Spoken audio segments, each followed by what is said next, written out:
Olá, estudantes do quarto ano. Tudo bem com vocês? Eu sou o professor José Ricardo e estou aqui para mais uma aula do Rio Educa na TV.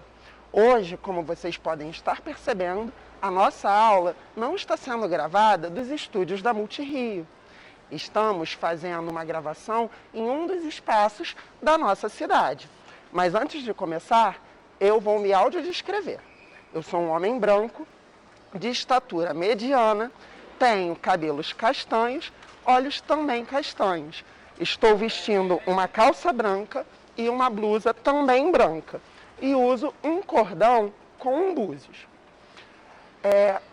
Nossa aula hoje vai contar um pouco da história da nossa cidade aqui deste lugar, que vocês devem conhecer, e se não conhecem eu já vou explicar para vocês. É a Pedra do Sal.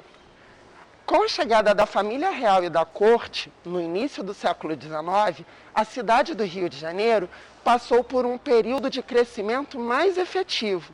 É nesse período que a cidade deixa de ser uma simples colônia para se tornar a capital do reino.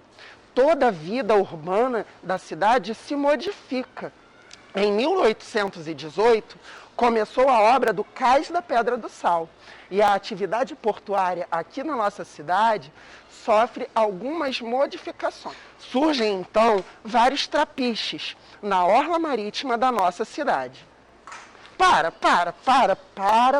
tudo. A história da Pedra do Sal é muito mais do que essa sequência de fatos que é contada deste ponto de vista único.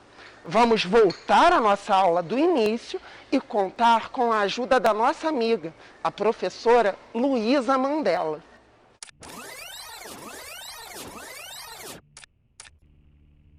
Olá, estudantes do quarto ano. Tudo bem com vocês? Eu sou o professor José Ricardo e estamos aqui para mais uma aula do Rio Educa na TV. Na aula de hoje vamos falar um pouco sobre a história e a geografia da cidade do Rio de Janeiro.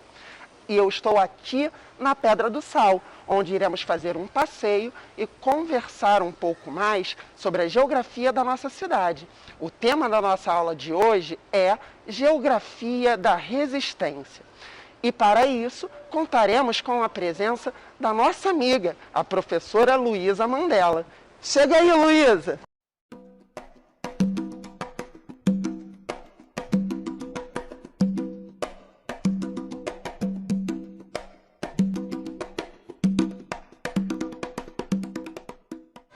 Olá, crianças, tudo bem com vocês? Eu sou a professora Luísa Mandela e vim a convite do professor José Ricardo para participar dessa aula incrível aqui na Pedra do Sal. Mas antes disso, eu vou me audiodescrever. Eu sou uma mulher negra, estou com os cabelos trançados, com óculos e uma blusa mostarda. E estou muito feliz em participar dessa aula hoje. No final do século XIX e no início do século XX, a Pedra do Sal era o núcleo de território de integração social dos negros no centro da cidade, onde muitos escravizados recém-alforreados buscavam sua reestruturação aqui na cidade. Então a história não é bem assim como o professor José Ricardo tinha contado no começo. Nós vamos recontar essa história. Exatamente. E vamos recontar essa história mostrando personagens muito importantes dessas resistências aqui no centro da cidade do Rio de Janeiro. Acompanhe com a gente. A Pedra do Sal fica localizada no bairro da Saúde, perto do Largo da Prainha, na cidade do Rio de Janeiro. Em seu aspecto natural, ela é formada por uma rocha chamada gneiss facoidal, que é bastante resistente às ações do tempo. Vocês sabiam que essa rocha é a mesma rocha do Pão de Açúcar e do Corcovado? É, pessoal, e a Pedra do Sal tem este nome porque o sal que era descarregado do porto na rocha por negros escravizados. Por esse motivo, essa escadaria foi esculpida aqui nessa rocha, por essas mesmas pessoas, que tem nome, que tem história. Originalmente, a Pedra do Sal era muito maior, chegando até as encostas do Morro da Conceição, onde também temos essa mesma rocha. E o Quilombo da Pedra do Sal é um dos símbolos centrais da luta de todos os quilombolas brasileiros, porque é aqui, no território que hoje chamamos de Pequena África, foi o berço do samba e das primeiras escolas de samba do carnaval. Essa região é conhecida como Pequena África, pois Heitor dos Prazeres disse que a região parecia uma África em miniatura. Heitor dos Prazeres foi um compositor e pintor, importante nome da cultura popular brasileira, não é isso, Zé? Exatamente. E participa da fundação de grandes escolas de samba, como Portela e Mangueira. A Pequena África é composta por negros baianos que vieram para o Rio de Janeiro. A Pequena África também abrange os bairros da Praça 11 e Estácio, entre outros bairros do centro da cidade, onde os aluguéis eram mais baratos e perto do cais do porto, onde homens buscavam trabalho na estiva. Muitos moravam em habitações coletivas, conhecidas como casa de cômodos, para dividirem o custo da habitação.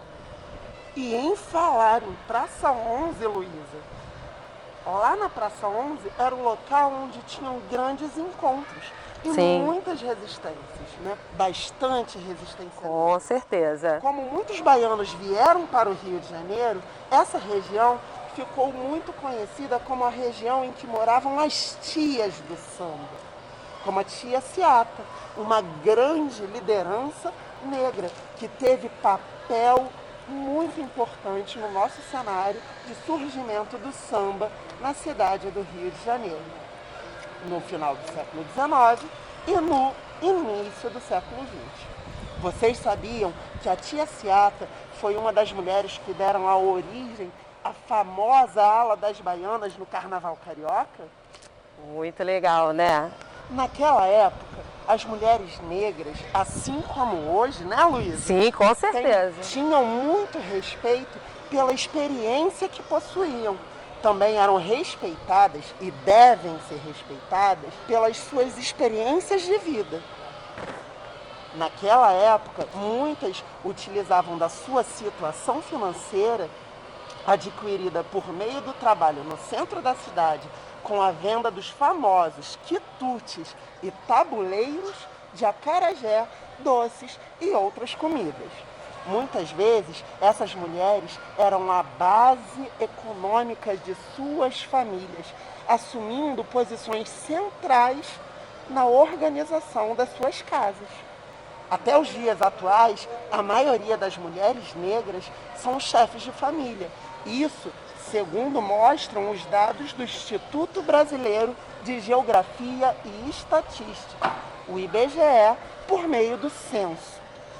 Essas personalidades tão importantes para a nossa história desempenharam um papel muito importante na reorganização da parte popular da cidade e tornaram-se lideranças, criando seus próprios modos de sobrevivência através da sua própria organização cultural, sendo homenageadas como patronos de unidades escolares da nossa cidade.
Vimos hoje um breve histórico da região da Pequena África e alguns personagens negros importantes para a história do nosso país.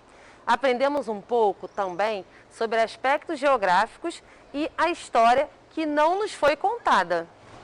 Pessoal, foi uma aula bem bacana para conhecermos essa história que faz parte da nossa vida. Com certeza. E não deixem de acessar o aplicativo Rio Educa em Casa, assim como o canal da Multirio no YouTube.